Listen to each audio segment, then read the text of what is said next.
In 986 AD, a Norse trader named Bjarni Herjólfsson set sail from Iceland bound for Greenland, following his father who had emigrated the previous summer. 3 days into the voyage, fog descended so thick that Bjarni couldn't see the bow of his own ship. For days, possibly weeks, he sailed blind through the North Atlantic. No compass, no charts, no way to see the sun or stars. When the fog finally lifted, he found himself off the coast of a forested land no Norseman had ever seen, North America. He had drifted off course by roughly 1,500 miles, yet he managed to correct his position and reach Greenland safely. 15 years later, Leif Erikson used Bjarni's account to deliberately sail to that same coast, establishing the first European settlement in the Americas at Lanzo Meadows. These voyages happened 5 centuries before Columbus, and they were navigated without any of the instruments we consider essential for ocean travel. The Vikings had something else, a method of reading the sky that worked even when they couldn't see the sun, and it made them the most successful ocean navigators of the medieval world. The Vikings navigated primarily by latitude sailing, traveling east or west along a specific latitude line to reach their destination. This required knowing their latitude at any given moment, which they determined by measuring the sun's height above the horizon at noon. The tool for this was a simple wooden disc with a central pin called a gnomon.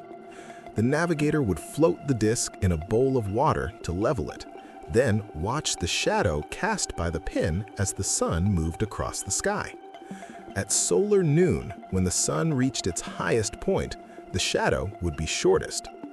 By measuring this shadow length and comparing it to known measurements from home, the navigator could determine how far north or south they had traveled.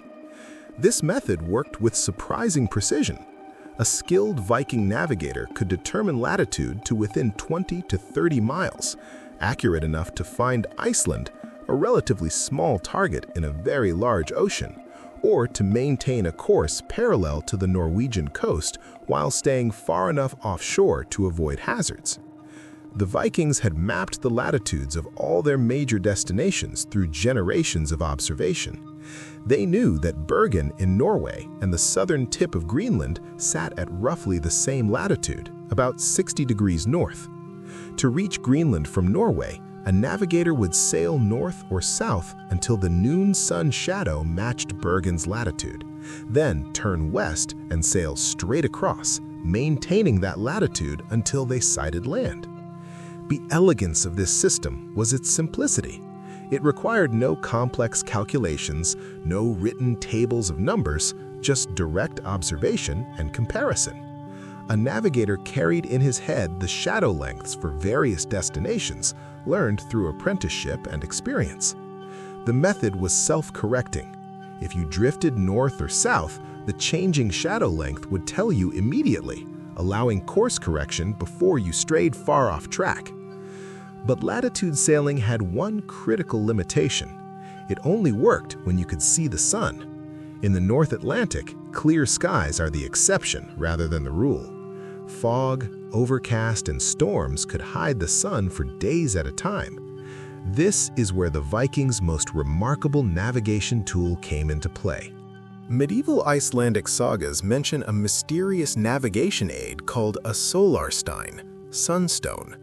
The sagas describe it cryptically, usually in contexts where navigators use it to locate the sun's position even when the sun itself is hidden by clouds or fog.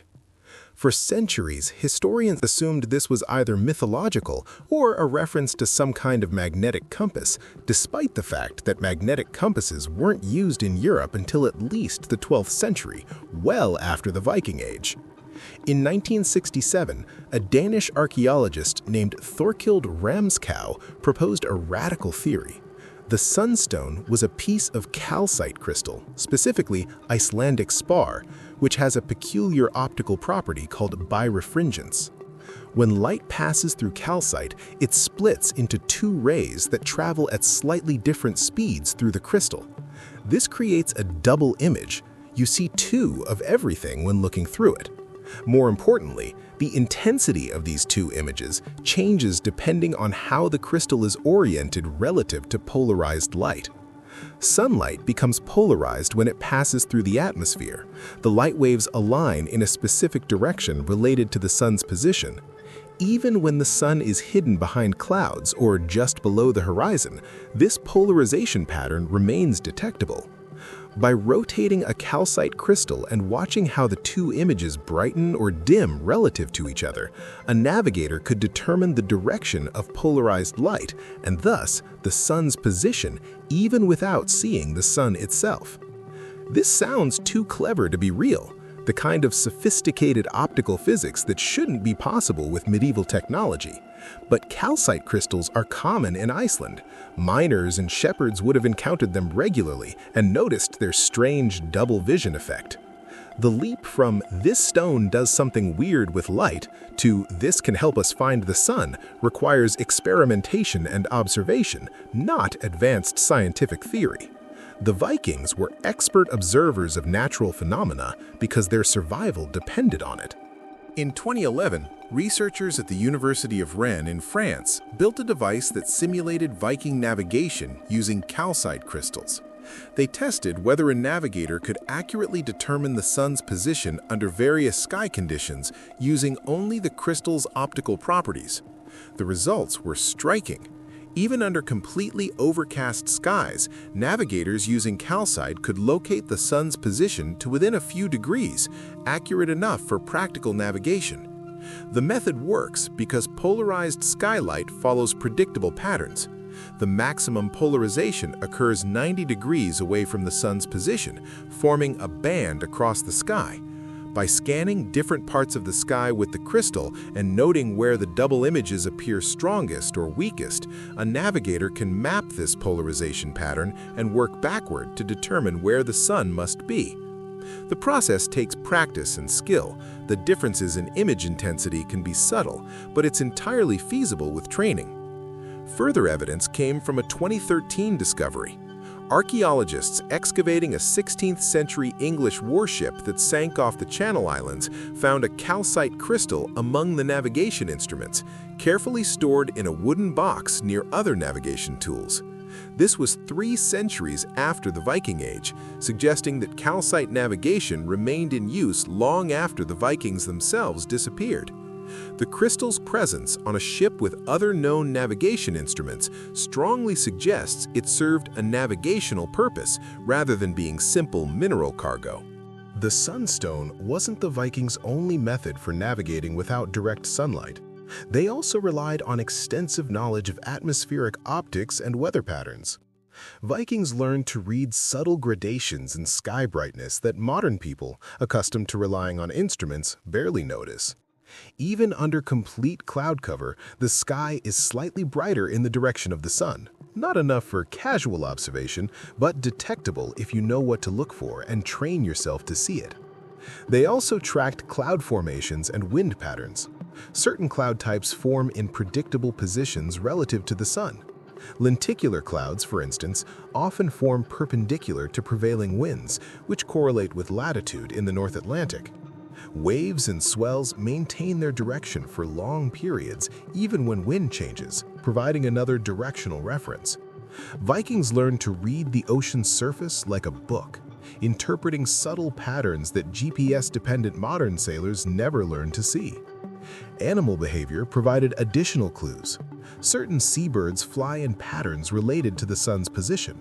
Whales and fish migrate along specific routes. Even the color of the water changed with depth and location, giving experienced navigators information about their position. This wasn't superstition, it was systematic empirical observation accumulated over generations and transmitted through oral tradition. The combination of all these methods created a redundant navigation system. If clouds obscured the sky, check with the Sunstone.